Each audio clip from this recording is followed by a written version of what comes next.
Hello learners, welcome to my channel.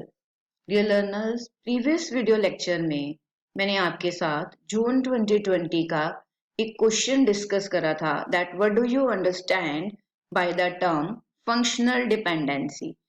Explain the following functional dependencies. आज मैं आपके साथ जो functional dependencies हैं जैसे full functional dependency है, partial functional dependency, transitive functional dependency और ट्रिवियल फंक्शनल डिपेंडेंसी डिस्कस करूंगी। ये जो क्वेश्चन है ये एमसीए के स्टूडेंट्स के लिए भी है और पीजीडीसीए न्यू के स्टूडेंट्स के लिए भी है। नॉर्मलाइजेशन करने से पहले आपको इन डिपेंडेंसीज के बारे में पता होना चाहिए। Dear learners, previous video lecture में मैंने आपको बताया था that there are two kinds of functional dependencies. One is trivial functional dependency and another one is non-trivial functional dependency. आपके क्वेश्चन पेपर में trivial functional dependency के ऊपर नोट आया हुआ है। हो सकता है कि नेक्स्ट एग्जाम में आपको नॉन ट्रिवियल के बारे में भी पूछा जाए। तो फर्स्ट ऑफ ऑल मैं आपको ट्रिवियल फंक्शनल डिपेंडेंसी के बारे में बताना चाहती हूँ। तो जैसे आप देख रहे हो दैट A implies B, मैंने क्या लिखा है? A implies B। मैंने आपको बताया था कि अगर ऐसे लिखा होता है दैट A implies B, ठीक है, it means B is dependent on A, it is functionally dependent on A। Trivial functional dependency में A imply B अगर है it means it has trivial functional dependency if B is a subset of A। अगर B जो है वो A का subset है तो उसको हम क्या बोलेंगे? Trivial functional dependency.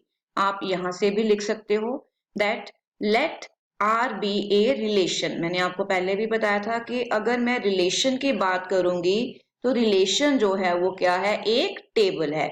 डेटाबेस में रिलेशन एक टेबल है and A and B are the attribute of the table. Then A and B is said to be trivial. A और B trivial कब बोले जाएंगे? When Y is a subset of X। ठीक है, यही लिखा है मैंने that when B is a subset of A। या आप यहाँ पे ये भी लिख सकते हो, इसको कट करके ऐसे भी लिख सकते हो that B is a subset of A। ठीक है, ऐसे भी आप दे सकते हो। This is known as trivial functional dependency. जैसे कि अगर ऐसे लिखा हुआ है that B implies B, this is known as trivial functional dependency. इसको हम क्या बोलेंगे? Trivial functional dependency. अगर ऐसे लिखा हुआ है A B implies B, it is also a trivial functional dependency। ठीक है, बट अगर ऐसे लिखा हुआ है that A B implies C, then it is not a trivial functional dependency। तो आप नोट कर सकते हो। नोट में मैं लिख रही हूं note if attribute on the right hand side, if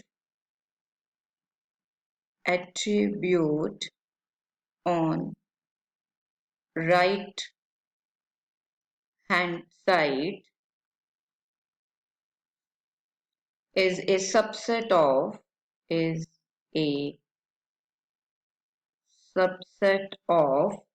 left hand side, then it is known as trivial functional dependency. तो इसको हम क्या बोलेंगे? Trivial functional dependency. जैसे आप देख रहे हो that if right hand side, तो ये राइट हैंड साइड है, if it is a subset. ठीक है, अगर ये इसका सबसेट है तो इसको हम क्या बोलेंगे? Trivial functional dependency. Dear learners, अब हम करेंगे नॉन ट्रिवियल फंक्शनल डिपेंडेंसी। जैसे कि आप देख रहे हो मैंने लिखा है that A implies B has a non-trivial functional dependency if B is not a subset of A। अगर B जो है वो सबसेट नहीं है A का तो वो कौन सी फंक्शनल डिपेंडेंसी है? Non trivial functional dependency. जैसे कि मैं अगर यहाँ पे लिख दूं that student ID implies name, तो आप देख रहे हो दैट जो नेम है वो सबसेट नहीं है किसका? स्टूडेंट आईडी का। तो ये कौन सी डिपेंडेंसी है? It is known as non trivial functional dependency.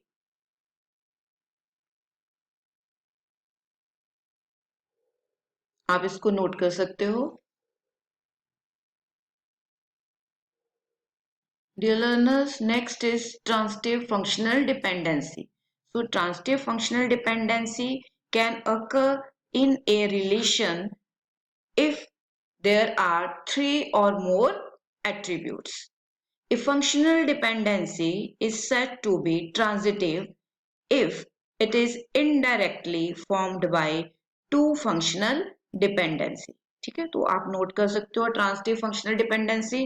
For example अगर मैं लिखती हूँ that x implies y, y implies z, तो हम कह सकते हैं दैट जो x है वो z को क्या करेगा? इम्प्लाई करेगा। तो आप देख रहे हो जैसे ये y y है, so this is known as transitive functional dependency। Dear learners, transitive dependency के लिए आप नोट कर सकते हो। ठीक है, ये जो पॉइंट्स मैंने लिखे हैं वो आप नोट कर सकते हो, ये वाले। ठीक है, next is partial functional dependency. आपके क्वेश्चन पेपर में था that what is partial functional dependency. तो आप पार्शियल फंक्शनल डिपेंडेंसी के लिए लिख सकते हो दैट लेट, इसको मैं late, yes, let R be a relation, let R be a relation। मैंने पहले भी आपको बताया है कि टेबल को हम रिलेशन बोलेंगे and X Y Z are attribute and X Y Z are attribute of R, then x y implies z,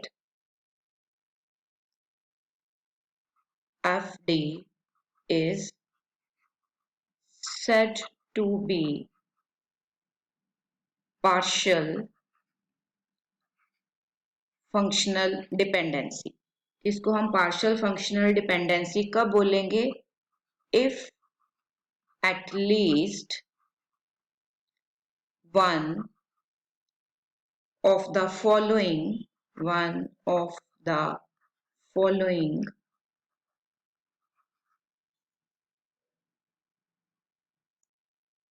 if one of the following two FD must held within F, within F।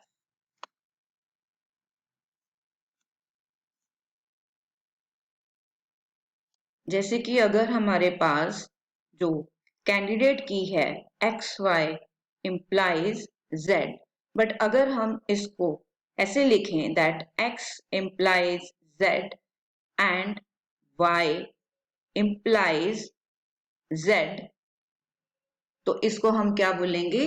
Partial functional dependency. Dear learners, आप note कर सकते हो, इसको हम क्या बोलेंगे? Partial functional dependency. वैसे partial functional dependency जो है वो आपको अच्छी तरह से तभी समझ आएगा अगर आप सेकंड नॉर्मल फॉर्म करोगे नॉर्मलाइजेशन की।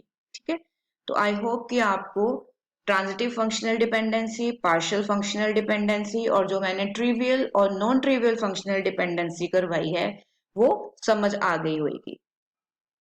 आप अपने कमेंट के साथ शेयर कर सकते हो। वीडियो को लाइक और अपने फ्रेंड्स के साथ शेयर करना मत भूलना।